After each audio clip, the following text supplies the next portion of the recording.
আসসালামু আলাইকুম এভরিওয়ান, কেমন আছেন সবাই? আশা করছি সবাই অনেক ভালো আছেন, সুস্থ আছেন। গ্লোয়িং থাম্বনেল বর্তমান সময়ে কিন্তু গ্লোয়িং থাম্বনেলটা অনেক জনপ্রিয় এবং বেশিরভাগ মানুষই কিন্তু এখন গ্লোয়িং থাম্বনেলগুলো ব্যবহার করে থাকে।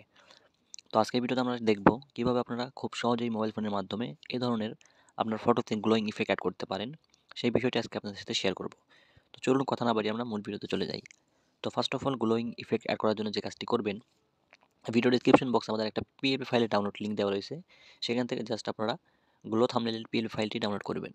পিএলপি ফাইল ডাউনলোড করার পরে জাস্ট সিম্পলি পিক্সেল অ্যাপসে পিএলপি ফাইলটি অ্যাড করে দিবেন। পিএলপি ফাইলের নাম হলো গ্লো থাম্বনেল। তো জাস্ট সিম্পলি পিএলপি ফাইলটি অ্যাড করে দিবেন। অ্যাড করে দেওয়ার পর দেখতে পারবেন এখানে একটা ফটো অ্যাড করা রয়েছে। তো এখন আপনাদেরকে দেখাই এই ফটো থেকে আপনার ফটোতে রিপ্লেস করে কীভাবে আপনারা এই শ্যাডোটি ব্যবহার করবেন। সেই কাজটি করার জন্য জাস্ট এই ফটো লেয়ারে ক্লিক করবেন। ক্লিক করার পরে আপনারা মাঝখান থেকে এই অপশনটাতে ক্লিক করে দিবেন। এরপরে দেখতে পারবেন এখানে একটা অপশন দেওয়া রয়েছে রিপ্লেস বলে। সিম্পলি আপনারা রিপ্লেস অপশনে ক্লিক করবেন। রিপ্লেস অপশনে ক্লিক করার পর আপনার ফোনের গ্যালারিতে নিয়ে আসবে। এখান থেকে আপনারা যে ফটোটি অ্যাড করতে চাচ্ছেন অবশ্যই আগে থেকে সেই ফটোটির ব্যাকগ্রাউন্ড রিমুভ থাকতে হবে এবং আপনারা সিম্পলি সেই ফটোটি এখান থেকে সিলেক্ট করে দিবেন। সিলেক্ট করে দেওয়ার পর জাস্ট টিক মার্কে ক্লিক করবেন।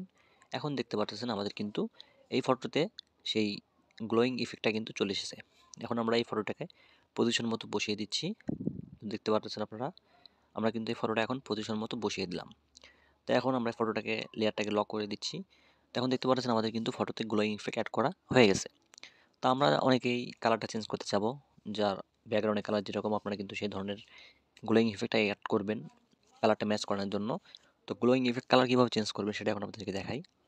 কালার চেঞ্জ করার জন্য জাস্ট এই লেয়ারটাতে ক্লিক করবেন, ফটোর লেয়ারে ক্লিক করার পর নিচ থেকে ফার্স্টে চলে আসবেন স্ট্রোক অপশনে।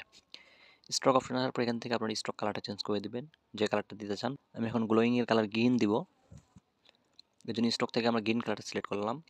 এরপর দেখতে পাচ্ছেন শ্যাডো অপশন রয়েছে, শ্যাডো অপশনে ক্লিক করবেন। এখান থেকেও ঠিক সেম কালারটা সিলেক্ট করে দিবেন। এরপরে শ্যাডোর পাশে যে ইন্টার শ্যাডো রয়েছে এখান থেকেও আপনারা সেই সেম কালারটা অ্যাড করে দিবেন। তাহলে দেখতে পারবেন আমাদের গ্লোয়িংয়ের কালারটা কিন্তু একদম চেঞ্জ হয়ে গেছে।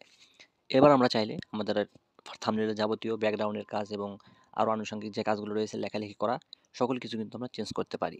তো আপনাদের এক্সাম্পল দেওয়ার জন্য জাস্ট আমি একটা গ্রিন কালারের একটা ব্যাকগ্রাউন্ড অ্যাড করে দেখিয়ে দিচ্ছি যে গ্লোয়িংয়ের পরে থাম্বনেলটি দেখতে কেমন লাগে।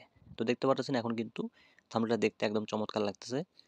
আর এইভাবে কিন্তু আপনারা খুব সহজে আপনার ফটোতে এই গ্লোয়িং ইফেক্ট অ্যাড করে আপনাদের যে কোনো ধরনের ডিজাইনটি কিন্তু আরও আকর্ষণীয় এবং সুন্দর করতে পারেন। তো আশা করি বুঝতে পেরেছেন কীভাবে আপনারা এই ধরনের গ্লোয়িং ইফেক্ট অ্যাড করবেন আপনার ফটোতে। তো সবাই ভালো থাকবেন, সুস্থ থাকবেন। আসসালামু আলাইকুম।